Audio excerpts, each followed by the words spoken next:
देखिए, उत्तर प्रदेश की कानून व्यवस्था वो बद से बदतर है। उत्तर प्रदेश में बरेली हो जाता है, संभल हो जाता है, बहराइच हो जाता है, फतेहपुर हो जाता है। आगरा में समाजवादी पार्टी के दलित सांसद के घर में करणी सेना का प्रदर्शन हो जाता है। लेकिन उत्तर प्रदेश की कानून व्यवस्था वो भाजपा से संभलती नहीं। तो ये प्रशासन का फेलियर है, जो एक के बाद एक घटनाएं सामने नज़र आती हैं। भारतीय जनता पार्टी प्रशासन तल्ख नज़र आता है, सख्त नज़र आता है, लेकिन जहां भारतीय जनता पार्टी के लोग शामिल होते हैं, जहां भारतीय जनता पार्टी की विचारधारा के संगठन शामिल होते हैं, वहां भारतीय जनता पार्टी का प्रशासन भी और भाजपा के भाषा भी वो बहुत शांत हो जाती है।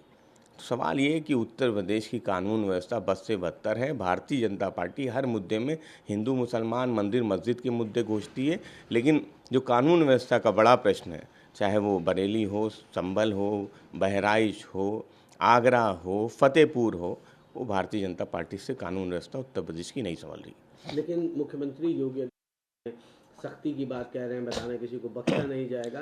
कैसे देखते हैं ऐसे तमाम मुद्दों को? देखिए, मुख्यमंत्री जी केवल बरेली में, संभल में इस तरह की भाषा भी इस्तेमाल करते हैं, इस तरीके के बयान भी देते हैं। कोई बयान फतेहपुर की घटना को लेकर मुख्यमंत्री जी का हो तो बताइए, आगरा की घटना को लेकर कोई बयान हो तो बताइए।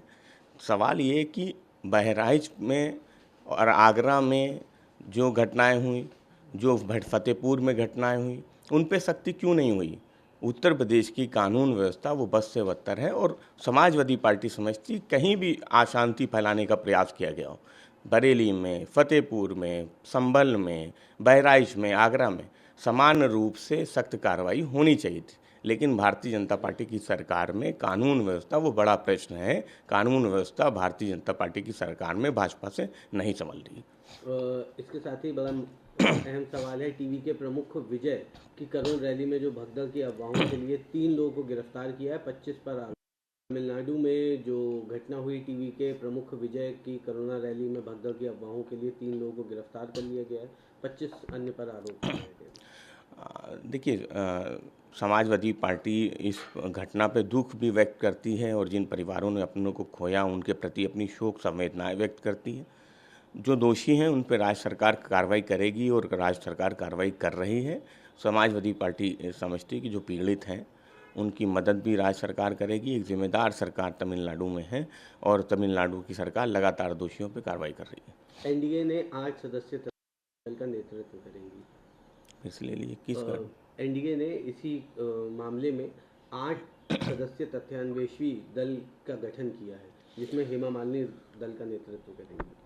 देखिए, एक घटना घटित हुई जिसमें राज्य सरकार ने सख्त कार्रवाई की, पीड़ितों को मदद देने का काम कर रही है और लोकतंत्र में जो लोकतांत्रिक व्यवस्था है उसमें विपक्ष जो होता है वो अपनी जिम्मेदारी को निभाता है। इसमें जो प्रतिनिधिमंडल जा रहा है उस पर हमें कोई टिप्पणी नहीं करनी है, लेकिन तमिलनाडु में एक जिम्मेदार सरकार है, एक जिम्मेदार मुख्यमंत्री, एक लोकप्रिय सरकार है जो लगातार लोगों के साथ न्याय कर रही है। जहाँ भी कोई इस तरह की घटना होती है वहाँ पे तमिलनाडु की सरकार ने हमेशा न्याय किया। भारतीय जनता पार्टी की सरकारें जहाँ जहाँ रही हैं, जहाँ इस तरह की घटनाएँ हुई हैं, वहाँ पे भाजपा की सरकारें न्याय करती नजर नहीं आई।